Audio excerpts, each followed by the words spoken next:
देखिए, बात कर रहे हैं हम लोग ऑकलर के सेकंड लेक्चर की, ठीक है, डिफरेंशिएशन के सेकंड लेक्चर की। तो हम यहाँ बात करने जा रहे हैं, पहला लेक्चर हो गया था करीब 32 मिनट के आसपास का है, वो आप देख लेंगे, ठीक है, वो भेज दूंगा मैं साथ में। तो ये सेकंड लेक्चर है। तो पहले लेक्चर में बेसिक फॉर्मूले हुए थे भाई, पर क्या हुआ था बेसिक, पहले लेक्चर में बेसिक फॉर्मूले हुए थे। अब हम बात कर रहे हैं क्वेश्चन की। तो क्वेश्चन को जरा ध्यान रहना है हमें और आपको मिलकर, ठीक है। तो यहाँ पर देखिए क्वेश्चन क्या दिया हुआ है। पहला क्वेश्चन आपका क्या होगा, हाँ, तो क्वेश्चन यहाँ चालू होता है आपका, ठीक है। तो क्वेश्चन नंबर पहला हो गया था, फिलहाल दूसरा ये दिया है cos sin x, ठीक। तो हमें क्या करना है विद रिस्पेक्ट टू x, इसका करना है डिफरेंशिएशन, ठीक है। तो हमने आपको एक बात बताई थी, पहला बात क्या बताई थी, cos sin x। देखिए भाई, तो d upon dx cos of sin x, ठीक है। तो हमें करना क्या है, अब आपने पढ़ा था हमसे जब बेसिक फॉर्मूले पढ़ा रहे थे, तो d upon dx cos x का होता था माइनस का sin x, ठीक है। तो याद रखिए जितने फॉर्मूले होते हैं ऑकलन में केवल और केवल उतने फॉर्मूले अप्लाई होते हैं, उसके अलावा कोई फॉर्मूला अप्लाई नहीं होता है। तो यहाँ पर cos sin x का कोई फॉर्मूला नहीं होता है, केवल cos x का फॉर्मूला होता है, जो कि कितना होता है माइनस का sin x। याद रखेंगे। तो हमने क्या कर लिया इसमें अपने मन से, पहले समझिए हम ऐसे करें 5-6 क्वेश्चन लगाएंगे, उसके बाद करेंगे डायरेक्ट, आपको करना डायरेक्ट अभी समझना है फिलहाल, ठीक है। तो यहाँ पर क्या कर दिया हमने, क्या मान लिया, sin x को मान लिया t है, ऐसे cos t का हो सकता है, तो हमने क्या मान लिया भाई sin x को t। तो यहां पर देखिए जहां पर x है, जैसे मानेंगे जहां पर x है वहां कितना आ गया, t आ गया, जहां पर x वहां कितना आ गया, t आ गया, और ये कितना हो गया cos t, भाई कितना हो गया cos t। और उसका हम दोबारा करते हैं ऑकलन, जिसको हम t मानते हैं, मतलब उसका हम डिफरेंशिएशन दोबारा करेंगे जिसको हम t मानेंगे। हमने t किसको माना, sin x को, तो हमने यहां पर sin x का दोबारा कर दिया, ठीक है। अब देखिए cos t का कितना होता है माइनस का sin t, और sin x का कितना होता है cos x, भाई ये भी t है ये भी t है, तो cos x का कितना होता है माइनस का sin x, यहाँ पर x था तो यहाँ पर t आ गया, और sin का होता है cos x, ये सिर्फ और सिर्फ फॉर्मूला होता है, ठीक है। तो माइनस का sin t किसको माना था आपने, sin x को, भाई जो माना है उसको वापस कीजिए, और इंटू कितना आ गया cos x, तो ये क्या आ गया आपका आंसर आ गया, ठीक है। तो ऐसे आप सवाल को आसानी से कर सकते हैं। चलिए हम एक सवाल आपको थोड़ा सा और बोलते हैं, देखिए ऐसे अगला क्वेश्चन दिया है, क्वेश्चन नंबर 3 आप कर सकते हो। 4th पार्ट देखते हैं, ठीक है, जो हल कर सकता है उसकी बात कर रहे हैं। सेक ब्रैकेट में 10 root x d upon D x, हम फॉर्मूले वहां पर लिखते रहेंगे, फिर भी मैं लिख चुका हूं, मैं दोबारा लिख दूंगा यहाँ पर ताकि आप उसको देखते रहिए। तो कितना दिया हुआ है सेक 10 रूट एक्स, सेक 10 रूट एक्स। अब यहां पर देखिए सबसे पहला formula d upon D x हमने आपको पढ़ाया है कि सेक एक्स का कितना होता है सेक एक्स इंटू 10x। अगर हम केवल 10 का निकालते हैं भाई, ये सब फॉर्मूले हैं ताकि बाउंड ना करें, कितना होता है सेक स्क्वायर एक्स। अगर हम रूट एक्स का निकालेंगे तो हम प्रूव करवा चुके कितना होता है 1/2 रूट एक्स। यदि आप पहली बार पढ़ रहे हैं तो फॉर्मूले को देखे पढ़िए, ये लेक्चर नंबर 2 है। तो सेक का कितना होता है सेक इंटू 10 कितना होता है सेक स्क्वायर, और रूट एक्स का 1/2 रूट एक्स। तो हमने यहाँ पर देखिए सबसे पहले हमें बनाना है इन तीनों एक फॉर्मूला, और बेसिक पॉइंट ये होता है जो चीज बाहर लिखी होती है, सबसे बाहर क्या है सेक दिख रहा है हमको, अंदर जितना है पूरे को टी मान लो, जो चीज बाहर के लिखी हुई है सेक दिख रहा है, तो अंदर जितना है पूरे को टी मान लो। तो यहां पर हमने क्या किया 10 रूट एक्स को क्या मान लिया टी मान लिया, क्या मान लिया टी मान लिया। अब यहां पर देखिए क्या हो गया डी अपॉन डी टी सेक टी, उसका हम डिफरेंशिएशन जरूर करते हैं जिसको हम टी मानते हैं। टी किसको माना है भाई रूट एक्स को, 10 रूट एक्स को, ठीक है भाई, हमने इसको टी मान लिया, उसका हम जरूर करते हैं दोबारा जिसको हम टी मानते हैं। और जो चीज मानते हैं वो हमेशा एक्स के स्थान पे रिप्लेस हो जाती है, क्या होती है रिप्लेस हो जाती है, ठीक है। और देखिए ये मानना बताएंगे क्यों मानते हैं कैसे मानते हैं समझा देंगे आपको हम। तो यहाँ पर देखिए अब सेक टी का फॉर्मूला क्या होता है, एक तो सेक टी होता है और इंटू 10 टी होता है, ठीक। अब क्या 10 रूट एक्स का फॉर्मूला होता है, नहीं होता है, तो हमने क्या कर लिया रूट एक्स को कुछ और मान लिया टी मान लिया। भाई इसका फॉर्मूला नहीं होता है, जब तक फॉर्मूले तक नहीं पहुंचेंगे ना, हमें 10x का पता है, हमें 10 रूट इसका नहीं पता है, हम t p x y sorry t p z कुछ भी मानते रहेंगे, एक्स और वाई नहीं मानेंगे फिलहाल, ठीक है। तो रूट एक्स क्या मान लिया पी, तो जो मानते हैं वही आता है ना, जो डी अपॉन डी पी हो गया, हमने पी माना तो यहाँ कितना आ गया 10 पी, कितना आ गया इसको भाई पी माना तो 10 पी हो गया, उसका डिफरेंशिएशन जरूर करते हैं जिसको हम p मानते हैं, तो p किसको माना है आपने, रूट एक्स को। बात समझ में आई। तो यहाँ कितना आ गया, sec t into ten T. अब यहाँ पर टेन टी का कितना होता है भाई, sec स्क्वायर p होता है, और रूट एक्स का 1/2 रूट एक्स। देखिए उधर देखिए लिखा हुआ है, पहले ही दिक्कत ना हो तो, ठीक है। हम ऊपर से रेस करते हैं इसको, तो ध्यान दीजिएगा, सेकंड लेक्चर है ये भाई। तो यहां पर कितना आ गया, sec t, t किसको माना है भाई, t किसको माना है, कहां गया t, टेन रूट एक्स को। तो sec टेन रूट एक्स, और फिर कितना आएगा टेन टी, तो टेन रूट एक्स, ठीक है। और sec स्क्वायर p, तो sec स्क्वायर p किसको माना है, रूट एक्स को, और 1/2 रूट एक्स। देखिए ये पूरा आंसर हुआ भाई, जितना मानेंगे वो पूरा आपको वापस करना पड़ेगा, ठीक है। अच्छा टी क्यों मानते हैं, इसकी बात कर लेते हैं, जो देखे तो बेसिक हो रहा है।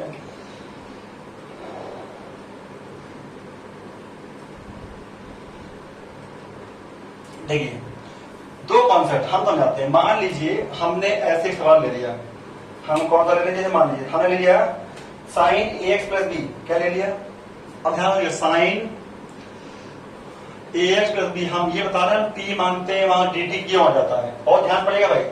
हम मान लीजिए इसका कर रहे हैं डिफरेंशिएशन, ठीक है। अब समझिए, तो यहां क्या दिया है, साइन ए एक्स प्लस बी दिया हुआ है। अब हमने क्या किया, ए एक्स प्लस बी को टी मान लिया, कितना मान लिया, टी। चलो भाई हम यहां पर नहीं रखे, ना रखे, नहीं रखे, पक्का ना, ठीक।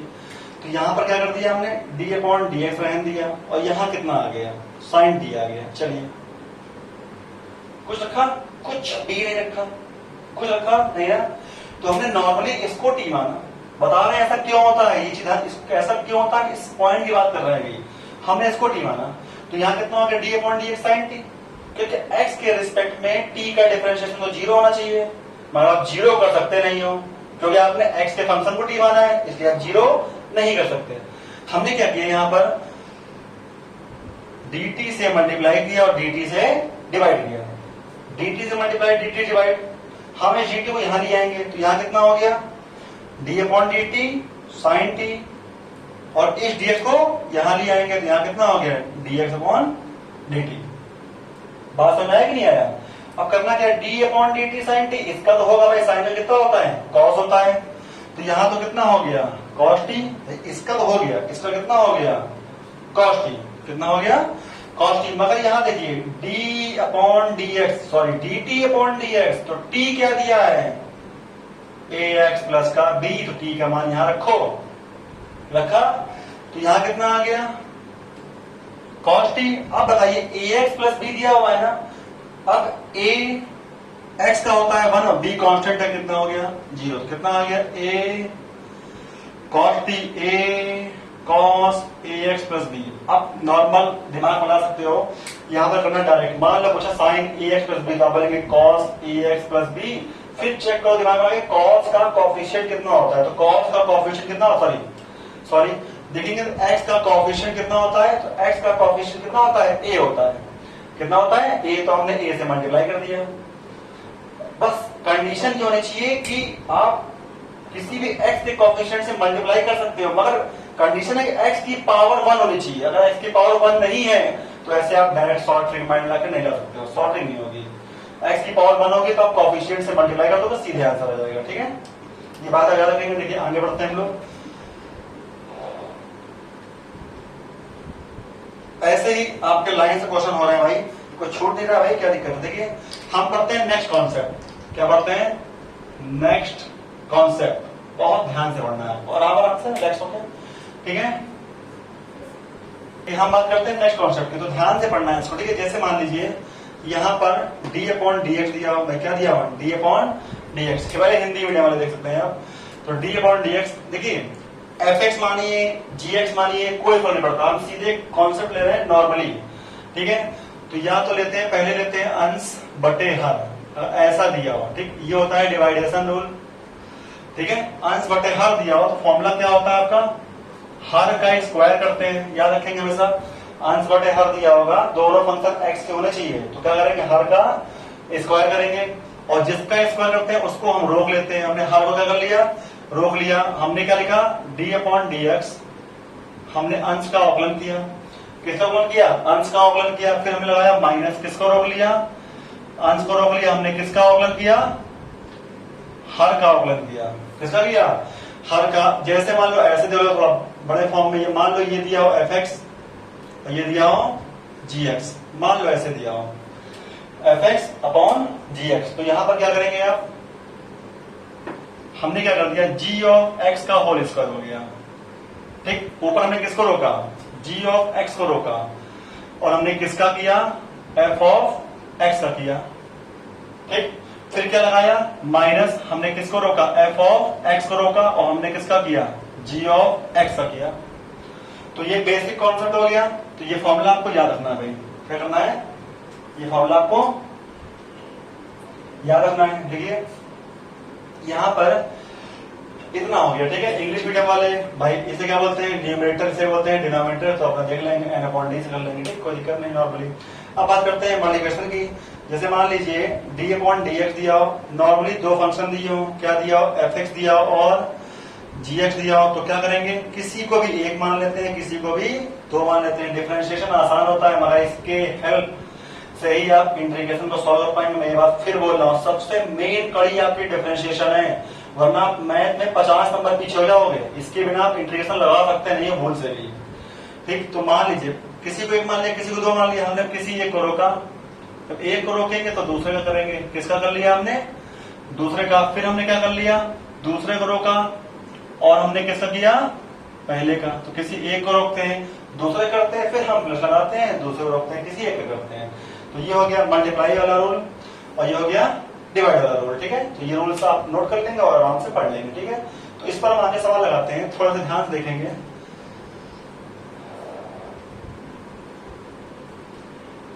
तो जैसे हमारे को सवाल दिया है, देखिए ऐसे दिया है, मान लीजिए दिया है D upon D X, normal E की power X into cos X, ऐसा दिया है, मल्टीप्लाई पर है। तो हमने क्या मान लिया? किसी को पहला मान लो, किसी को दूसरा मान लो, दो दिए कोई दिक्कत नहीं, बट किसी को पहला किसी को दूसरा। हमने क्या दिया? ई की पावर एक्स रोका, और हमने यहाँ पर कॉस एक्स का कर दिया, और फिर हमने किसको रोका? कॉस एक्स को रोका, और हमने ई की पावर एक्स का कर दिया। ई की पावर एक्स, कॉस का फॉर्मूला कितना होता है? माइनस का साइन एक्स, और यहाँ पर किसको रोका? कॉस एक्स को। इसका कितना होता है? ई की पावर एक्स। ये आंसर हो गया। ई की पावर एक्स कॉमन लेना, कॉस एक्स उधर से आ गया, इधर से कितना आ गया? माइनस का साइन एक्स। ये आपका आंसर हो गया। बात समझ आई? तो ऐसे करते हैं, तीन तीन मल्टीप्लाई वाले भी होते हैं भाई, इसको भी देख लेते हैं जरा एक बार, बता दे रहे हैं इसको। तीसरा क्या होता है? ऐसे बोलते हैं डी अपॉन डी एक्स, बहुत ध्यान पढ़ना है। मान लो ए की पावर एक्स, ई की power X into sine x, ऐसे देते लोग। तो सर क्या करेंगे? तीन वाला आ गया भाई, बात खराब हो गई। दो तो पढ़ा है हमने, तीन वाला कैसे पढ़ेंगे? तो देखते हैं मुझे। हाँ, तो तीन वाला पढ़ा है। अब यहाँ देखिए, जब तीन फंक्शन दिए हो तो आप क्या करो? किन्हीं भी दो को एक कर लो। देखिए भाई, जैसे बात किया था उन्होंने, और पानी भी ई की पावर एक्स, ए की पावर एक्स और साइन एक्स। हेलो, हाँ देखिए, जैसे ई की पावर एक्स, ए की पावर एक्स और साइन एक्स। ठीक है, तो यहाँ पर देखिए तीन का करना है। फॉर्मूला पढ़ा आपने दो वाला, वैसे तीन वाला भी होता है, मगर ऐसे कर लीजिए, आपने किन्हीं भी दो को एक मान लिया। ये मान लीजिए दूसरा फंक्शन है, और ई की पावर एक्स कैसा फंक्शन है? पहला फंक्शन है। ठीक है, तो आप करेंगे क्या? यहाँ पर आपको करना क्या है? ठीक है, तो डी अपॉन डी एक्स, आपने क्या किया? सबसे पहले पहले फंक्शन को रोका, ई की पावर एक्स रोका, क्या लिखा? डी अपॉन डी एक्स, ए की power X into sine x, और फिर हमने ए की पावर एक्स साइन एक्स को रोका, और हमने क्या लिखा? डी अपॉन डी एक्स और ई की पावर एक्स। देखिए ई की पावर एक्स एक एक्सपोनेंशियल फंक्शन होता है, और इस ऐसा होता है कि जिसका डिफरेंशिएशन कीजिए या फिर इंटीग्रेशन कीजिए, आना कितना है? ई की पावर एक्स, कोई चेंज नहीं होता है भाई, डिपेंड होता है लॉग पर, और लॉग में बेस ई होता है, इसलिए वैल्यू 1 हो जाती है। मैंने पहले लेक्चर बताया, शुरुआत में आप देख लीजिएगा। ठीक है, तो यहाँ पर ई की पावर एक्स, अब इसमें भी आप लगा दो, इसको पहला मानो, इसको दूसरा मानो। अब कर रहे हैं डायरेक्ट देखना, पहले को रोका, साइन एक्स का किया, कितना होता है? Cos x. फिर हमने दूसरे को रोका, साइन एक्स को, ए की पावर एक्स का किया, ए की पावर एक्स का होता है ए की पावर एक्स लॉग ए बेस ई। ये इनका हुआ, बहुत ध्यान से पढ़िएगा भाई, यही फंडा है। ए की पावर एक्स साइन का होता है कॉस एक्स, फिर हमने साइन को रोका, ए की पावर एक्स होता है ए की पावर एक्स लॉग ए। यहां लगाया प्लस, कितना आ गया था? ए की पावर एक्स साइन एक्स। ठीक है, और इसका कितना होता है? केवल ए की पावर एक्स। तो ये आपका आंसर आ गया। ठीक, बहुत मन चाहे तो e की पावर x कॉमन ले लेना, थोड़ा और अच्छा हो जाएगा। वैसे ठीक है, कोई बड़ी बात नहीं इसमें। ठीक है, तो देखते हैं हम लोग ऐसे ही आगे कुछ और क्वेश्चन दिए हुए। डिवाइडेशन रूल को देख लेते हैं हल्का सा। जैसे मान लीजिए हमने डिवाइड कर दिया, ऐसा दे दिया e की power x upon cos x, तो क्या करेंगे, सबसे पहले हर का स्क्वायर, डिनोमिनेटर का स्क्वायर, cos x का स्क्वायर। हमने किसको रोका यहाँ पर, cos x हमने किसका कर दिया, e की पावर x। फिर हमने किसको रोका, e की पावर x को, और हमने किसका कर दिया, cos x। तो यहाँ पर cos x इसका तो सेम होता है e की पावर x माइनस e की पावर x, cos का होता है माइनस का sin x, अपॉन कितना आ गया, cos x का होल स्क्वायर। ठीक, e की पावर x कॉमन ले लेंगे, यहाँ पर e की पावर x कॉमन ले लिया, वो तो हो गया प्लस का, तो sin x प्लस का cos x अपॉन कितना आ गया, cos स्क्वायर x। तो ये